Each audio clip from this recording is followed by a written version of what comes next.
कुछ साल पहले एक फिल्म आई थी, आमिर खान की ये फिल्म थी गजनी। स्टोरी लाइन बहुत अच्छी थी। मुझे लगता है आप में से ज़्यादातर लोगों ने यह फिल्म देखी होगी। फिल्म की कहानी शॉर्ट में ये थी कि आमिर खान एक बड़े बिजनेसमैन एक लड़की से प्यार करते हैं, उससे शादी करना चाहते हैं, लेकिन उससे पहले उस लड़की का कत्ल हो जाता है और फिर आमिर खान की लड़ाई होती है। उसके बाद सर पे चोट आती है और फिर आमिर खान एक बीमारी के शिकार हो जाते हैं। अचानक वो चीज़ें भूल जाते हैं, फिर बाद में उन्हें याद आती है। तो शॉर्ट टर्म मेमोरी लॉस ये उस फिल्म में दिखाया था कि कुछ वक्त के लिए याददाश्त तो गायब। तो अपने दुश्मन को मारना है, लेकिन अब मेमोरी लॉस में दुश्मन का नाम कैसे पता चले? तो आमिर खान ने अपने पूरे बॉडी पर जगह जगह अपने दुश्मन के नाम, फोन नंबर और क्यों मारना है ये भी रीजन सब लिख रखा था। ये गजनी की कहानी थी और इस फिल्म की खासियत ये थी कि इस फिल्म में ये वो शायद पहली फिल्म थी जिसमें कोई फिल्म हीरो के नाम पे नहीं रखी गई थी, बल्कि विलन के नाम पे रखी गई थी, क्योंकि इस फिल्म में विलन का नाम गजनी था। तो ये खैर पर्दे की फिल्म थी, रील मतलब लाइफ, रील के जरिए ये फिल्म पर्दे पर आई और आप सबने देखा, हम सब ने देखा। रियल लाइफ में क्या गजनी की कहानी दोहराई जा सकती है? सोचकर अजीब लगता है। लेकिन मुंबई से ऐसी एक कहानी आई है कि वाकई मतलब क्राइम की दुनिया में ये तो अजीब अजीब चीजें होती रहती हैं, लेकिन ये कहानी चौंकाती भी है और हैरान भी करती है। बात इसी वेडनेसडे की है, आज फ्राइडे है, 2 दिन पुरानी। वेडनेसडे की सुबह सुबह मुंबई के वर्ली इलाके में पुलिस स्टेशन को एक फोन जाता है। फोन करने वाला कहता है कि वर्ली इलाके में एक स्पा है जिसका नाम है सॉफ्ट टच स्पा। इस सॉफ्ट टच स्पा में एक शख्स का कत्ल हो गया है और लाश इस वक्त भी स्पा में पड़ी हुई है। सुबह के करीब 11 साढ़े 11 का वक्त था। फोन आते ही पुलिस की टीम स्पा में पहुंचती है। वहां जाकर देखती है, सचमुच एक शख्स की लाश पड़ी है। लाश की शिनाख्त करने में ज्यादा मुश्किल हुई नहीं, क्योंकि वो शख्स पुलिस का भी जानकार था, क्योंकि कभी वो पुलिस के लिए मुखबरी भी किया करता था। वैसे उसका पेशा था RTI activist, right to information के जरिए जानकारी निकालना, और उसके जरिए वो अपना काम किया करता था। नाम था गुरु वाघमेरे, उम्र करीब 52 साल। गला उसका काट दिया गया था किसी तेजधार हथियार से, पेट में भी तेजधार हथियार के निशान थे। पुलिस ने मौके का मुआयना किया, लाश को अपने कब्जे में लिया और फौरन उसको नजदीक के सरकारी अस्पताल में पोस्टमार्टम के लिए भेज दिया और अब अपनी तफ्तीश शुरू की। तो सबसे पहले तो वाघमेरे की तफ्तीश शुरू की। तो पता चला कि आरटीआई एक्टिविस्ट है, इसके अलावा पुलिस के लिए मुखबरी भी करता है, लेकिन खास बात यह भी है कि उसके खिलाफ भी कई मुकदमे दर्ज थे ब्लैकमेलिंग के। आरटीआई के नाम पर वो लोगों की जानकारी हासिल करता और फिर उन्हें ब्लैकमेल करता, खासतौर पर मुंबई में चोरी छुपे चलने वाले बार या फिर स्पा, मसाज पार्लर, ऐसे ही लोगों की। और इसकी वजह से दुश्मनी भी थी उसके ऊपर, ब्लैकमेलिंग के कई केसेस भी थे। तो पुलिस तफ्तीश कर रही है। तफ्तीश की शुरुआत होती है उसी स्पा से, क्योंकि लाश वहीं मिली थी। अब इत्तेफाक से जब फोन किया गया कि यहाँ लाश पड़ी है, तो पुलिस ने जब शुरुआती पूछताछ की तो स्पा के जो मालिक, उसका नाम संतोष शेरेकर ने पुलिस को कहानी सुनाई। उसने कहा कि रात करीब 12:30 का वक्त था। गुरु वाघमेरे उसके स्पा में आया था, साथ में उसकी गर्लफ्रेंड थी। पुलिस ने कहा गर्लफ्रेंड कहाँ है? पता चला वो स्पा में ही। स्पा के अंदर कुछ कमरे भी थे, तो वहीं कई बार उसके कस्टमर सो जाते थे। तो गर्लफ्रेंड सामने आई, गर्लफ्रेंड से पूछताछ हुई। गर्लफ्रेंड ने कहा कि ट्यूसडे को, यानी जिस दिन बॉडी मिली उससे एक दिन पहले, गुरु वाघमेरे का बर्थडे था, जन्मदिन। और जन्मदिन के दिन उसने अपनी गर्लफ्रेंड को बुलाया और कहा चलो पार्टी करते हैं। इसके बाद वो उसे एक बार में ले गया। उसने कहा हम दोनों बार में थे, वहाँ ड्रिंक ली और फिर रात करीब 12:30 बजे बार से निकलकर इस स्पा में आ गए। मैं रूम में चली गई, गुरु वाघमेरे नीचे ही था और उसके बाद मुझे पता नहीं, सुबह जब मैं उठी तो मैंने देखा उसकी लाश। तो मैंने वाघमेरे की लाश देखते ही संतोष शेरेकर जो ओनर थे उनको कहा पुलिस को फोन करो। तो फिर पुलिस को उन्होंने फोन किया। संतोष शेरेकर ने भी यही बयान दिया, स्पा मालिक, कि लोग रात 12:30 के बाद आए, दोनों साथ थे, लड़की ऊपर चली गई, वो नीचे था। हमारे स्टाफ जो थे, उसने अपनी कहानी बताई कि कल हमने अपने स्टाफ, जो हमारा मैनेजर और एक लेडी स्टाफ, इन लोगों को डिनर पे बाहर ले गया था। पार्टी थी, किसी बार में गए, फिर रात 1:30 बजे लौट आए और तब तक सब ठीक था। फिर मैं भी चला गया, सुबह लाश पड़ी थी। अब पुलिस की इस कहानी में 2 अहम चीज थी। पहली, वो बार जहां गुरु वाघमेरे अपनी गर्लफ्रेंड के साथ बर्थडे पार्टी मनाने गया, और दूसरी ये स्पा जहां पे लाश मिली। सबसे पहले पुलिस ने उस बार के सीसीटीवी फुटेज और वहां के लोगों से पूछताछ की। पता चला हाँ, गुरु वाघमेरे वहां आया था और लगभग रात 12 के बाद निकला था, मतलब बयान सच था लड़की का भी और इस्मा मालिक का भी। अब पुलिस ने बाहर के सारे सीसीटीवी फुटेज खंगालने शुरू किए। उसने देखा कि रात जब ये निकल रहे हैं तो अचानक पुलिस की नजर पड़ी पीछे पीछे एक स्कूटर पर दो लोग, और दोनों ने रेन कोट पहन रखा है, इसकी वजह से उनकी शक्ल दिखाई नहीं दे रही है। मुंबई में इधर लगातार बारिश हो रही है, आपको पता ही है, तो रेन कोट को पहने तो किसी को चौंकने की जरूरत नहीं है, बारिश से बचने के लिए पहनते हैं।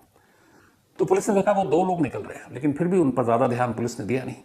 इसके बाद सीसीटीवी कैमरे से वो गायब। अब पुलिस ने स्पा के बाहर लगे सीसीटीवी कैमरे को खंगालना शुरू किया ताकि पता चले कि वो स्पा कितने बजे आया, लड़की और स्पा मालिक सच कह रहा है झूठ। तब पुलिस ने जब स्पा के आसपास के सीसीटीवी फुटेज को खंगाला तो देखा कि हाँ, वो दोनों करीब 12:30 के आसपास स्पा में दाखिल हो रहे हैं। लेकिन अचानक नजर कैमरे पर पड़ी और पुलिस ने देखा कि वही दो लोग जो रेनकोट पहने हुए थे वो भी इन दोनों के पीछे पीछे चले आ रहे हैं। तो बार से यहां तक अच्छी खासी दूरी थी और बार के बाहर भी इन दोनों को निकलने के बाद वो पीछे पीछे, और स्पा पहुंचने के बाद भी दोनों पीछे पीछे। अब पुलिस का शक यकीन में बदल गया कि कत्ल के साथ इन दोनों का कोई रिश्ता जरूर है। लेकिन चेहरा था नहीं, रेनकोट पहने हुए थे, तो आइडेंटिफाई कैसे करेंगे? स्कूटी का नंबर नहीं था जिसपे वो बैठे हुए थे, दिख ही नहीं रहा था। तभी पुलिस ने और कुछ सीसीटीवी फुटेज खंगालने का फैसला किया तो देखा कि स्पा के पास एक शॉप है, पान की दुकान, पान और सिगरेट की। तो ये दोनों जब निकल गए तो वो दोनों उसी दुकान के पास खड़े होकर इंतजार करने लगे। फिर कैमरे में दिखा कि वो दोनों में से एक बंदा उस दुकान में जाता है और वहां से कुछ खरीदता है और उसके बाद मुंह में डालता है। वो शायद कोई गुटखा लिया था उसने। अब पुलिस के लिए ये काम बड़ा इंपॉर्टेंट था कि इस दुकान से इसने कुछ लिया है, तो शायद दुकान से कुछ जानकारी मिले उन दोनों के बारे में। पुलिस की टीम अब उस दुकान में पहुंचती है।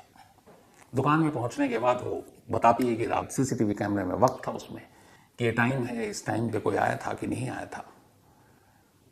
दुकानदार देखता है और फिर बताता कि हाँ साहब, रेनकोट में दो लोग आए थे। तो क्या लिया? उसने बताया कि गुटखा लिया था। अच्छा।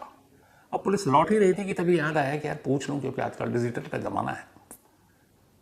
उन्होंने कहा कि तुमने चेहरा ठीक से देखा? बोला नहीं साहब, चेहरा ठीक से नहीं देख पाया था, और कोई निशानी, बोला इतने लोग आते हैं याद नहीं है। चलते चलते वापस पुलिस मुड़ी और कहती कि अच्छा, उन्होंने पैसे कैसे दिए? गुटखा की कीमत 5-10 रुपए, जनरली इतना लोग कैश दे देते हैं। लेकिन जब पान दुकान में बताया कि साहब उन्होंने यूपीआई किया था पे, मतलब पेटीएम पे जो होता है, तब पुलिस को पहली बार लगा कि कुछ क्लू मिलेगा। उन्होंने कहा अच्छा, रात इतने बजे, वो टाइम था जो करीब 12:30 से 1 के दरमियान, क्योंकि वो दोनों स्पा में जा चुके थे और ये लोग बाहर खड़े इंतजार कर रहे थे।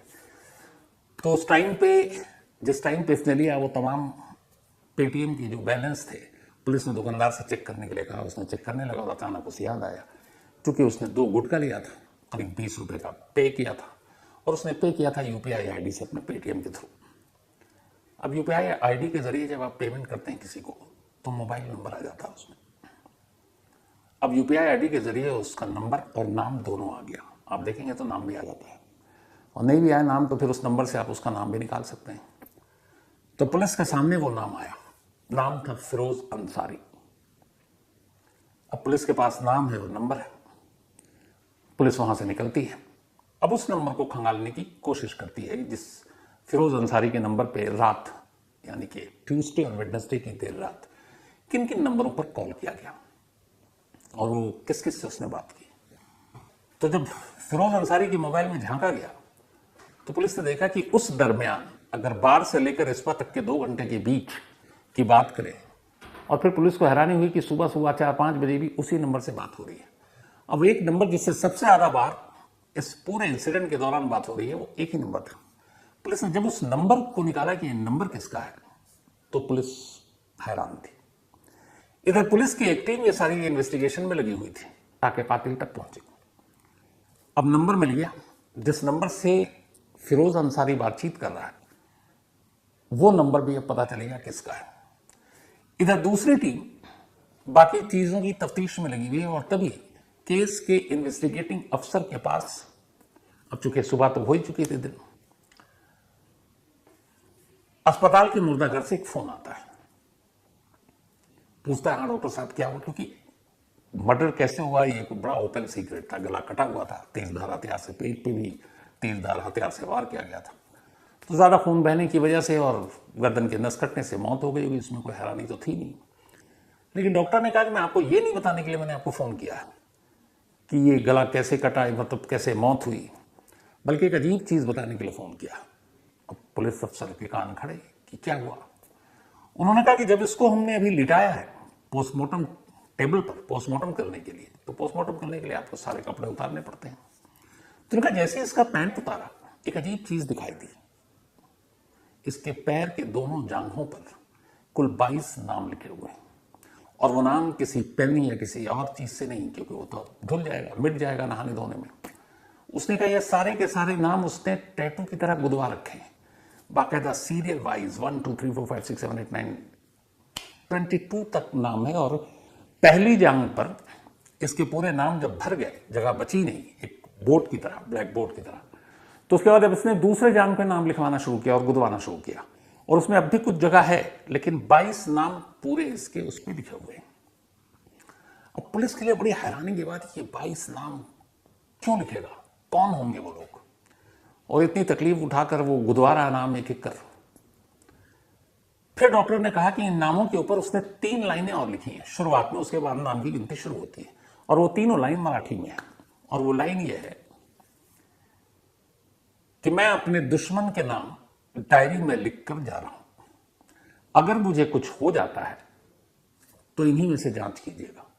ये उसकी लाइन है कि मैं अपने दुश्मन के नाम डायरी में लिखकर जा रहा हूं, अगर मुझे कुछ हो जाता है तो इन्हीं में से जांच कीजिएगा। अब सवाल ये था यहाँ पे 2 कि क्या उसने डायरी में अलग से लिखे या फिर उसने अपने पैरों या जांग को ही डायरी बता डाला। खैर, अब ये सुनकर पुलिस वाले के होश उड़ गए कि ये क्या है यार, मतलब जांग पे उसने नाम लिखा है 22 दुश्मनों के कि अगर मुझे कुछ हो जाए तो इन्हीं का नाम लीजिए। डॉक्टर साहब ने ये बताकर फोन रख दिया। इधर दूसरी टीम लगी हुई थी, उसने जिस शख्स ने पीछा किया था रेनकोट पहनकर 2 लोग, उस पान की दुकान से उसका नंबर मिल चुका था, और उस नंबर पे उस रात सबसे ज्यादा जिससे बात हो रही थी वो नंबर भी मिल चुका था।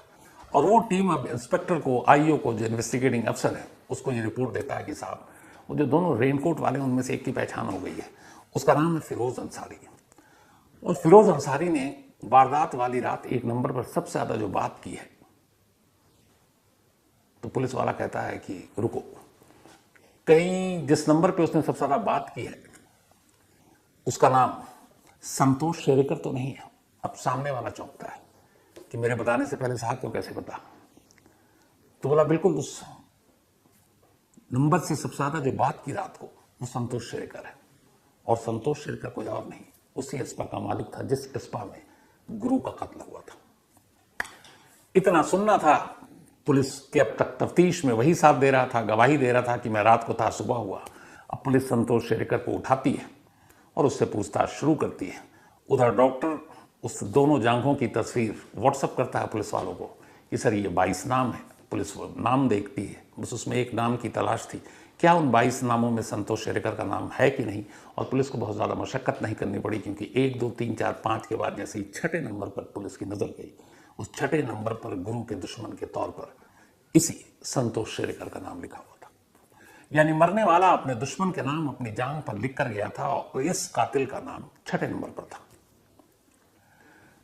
अब जांघों पर दुश्मन का नाम, उसी दुश्मन के ठिकाने पर कत्ल, और उसी दुश्मन से कातिल के फोन पर लगातार बातचीत, ये सारी चीजें काफी थी पुलिस को कन्विंस करने के लिए इस कत्ले के पीछे संतोष का ही हाथ है।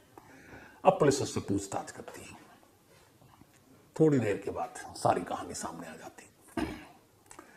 तो पहले संतोष शेरेकर की कहानी। संतोष शेरेकर वर्ली इलाके में सॉफ्ट टच स्पा के नाम से एक स्पा चलाता था। कहने को स्पा था, लेकिन इसमें गलत धंधे भी होते थे, जिसमें फरोशी के भी धंधे होते थे, लेकिन उसका धंधा ठीक ठाक चल रहा था। इसी दौरान में हुआ ये कि गुरु वाघमेरे एक आरटीआई एक्टिविस्ट था और पुलिस के लिए मुखबिर भी करता था। तो ऐसे बहुत सारे इंफॉर्मेशन निकालता, और उसी आरटीआई इंफॉर्मेशन के नाम पर वो उन लोगों को ब्लैकमेल करता जिनकी इंफॉर्मेशन वो निकाला करता था। जैसे कि इस स्पा को किस तरीके से लाइसेंस मिला, यहाँ क्या होना चाहिए और वहां क्या हो रहा है। अब उसके नाम पे वो मालिक को ब्लैकमेल करता और उनसे पैसे वसूलता। तो संतोष शेरेकर उसे कई बार पैसे दे चुका था, और वो इतनी बार दे चुका था कि अब थक गया कि यार बार बार ये ब्लैकमेल करता और पैसे देने पड़ते हैं, और ना दूं तो स्पा बंद हो जाएगा। तो तंग आ गया। उसने कहा इसका कुछ करना है। फिर उसने तय किया कि इसको रास्ते से हटा देते हैं, पर कैसे हटाए। फिर उसे याद आया कि नवी मुंबई में एक स्पा चलाने वाला और शख्स है और उसका नाम है फिरोज अंसारी। फिरोज अंसारी का भी स्पा वैसे ही था जैसा संतोष शेरिकर का, और उसमें भी स्पा के नाम पर स्पा की आड़ में गलत धंधा करता था। इत्तेफाक से गुरु वाग्मेरे का एक शिकार वो भी था। आरटीआई के नाम पे उसने उसको भी ब्लैकमेल किया, खूब पैसे लिए। लेकिन 2023 में एक बार फिर उसने जब उससे ब्लैकमेलिंग कर पैसा लेना चाहा तो फिरोज अंसारी को गुस्सा आ गया और उसने देने से मना कर दिया। उसने कहा जो करना कर लो। गुरु वाग्मेरे पुलिस के लिए मुखबरी करता ही था, पुलिस वालों से ठीक ठाक उसकी सांठगांठ थी, बल्कि कई ब्लैकमेलिंग के पैसे कायदे से पुलिस वालों को भी देता था। तो उसने जाकर बता दिया फिरोज अंसारी इस तरह से कह रहा। पुलिस की टीम ने रेड मारा और रेड के दौरान वहां कुछ लड़कियां और लड़के पकड़े गए और उसके आड़ में फिरोज अंसारी की स्पा को बंद कर दिया गया और वो तब से बंद था। अब स्पा बंद होने से फिरोज अंसारी गुस्से में था, गुरु वाग्मेरे से बदला लेना चाहता था। इधर संतोष शेरकर लगातार बार बार पैसे देकर परेशान था गुरु को। तब उसे कहानी पता थी फिरोज अंसारी की। उसने फिरोज अंसारी को कांटेक्ट किया और कहा कि देखो हम सबको एक ही शख्स परेशान कर रहा है, इसका कुछ फाइनली करते हैं। तो संतोष शेरकर ने कहा कि एक काम करते हैं, गुरु को रास्ते से हटा देते हैं। फिरोज अंसारी तैयार हो गया, पर ये दोनों अपने हाथ से कत्ल नहीं करना चाहते थे। इन्होंने कहा इसके लिए किसी को हायर करते हैं। संतोष शेरकर ने कहा ठीक है, पैसे मैं दूंगा। उसने 6 लाख रुपए दिए फिरोज अंसारी को। फिरोज अंसारी ने कहा ठीक है।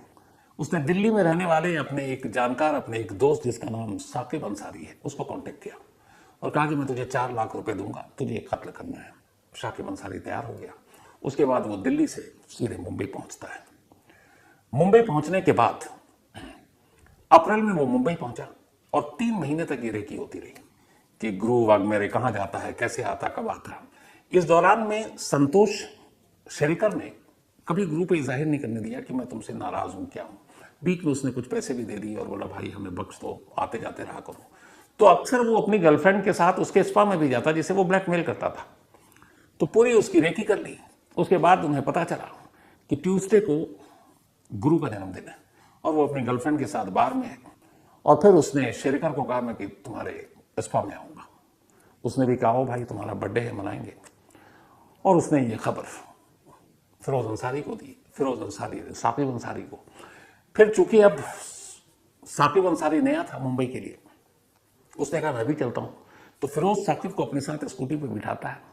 मुंबई में लगातार बारिश हो रही थी, तो बारिश की वजह से रेनकोट का 2 फायदा हुआ। एक तो चेहरा पहचान भी नहीं आएगा, कैमरे में कैद नहीं होगा सीसीटीवी।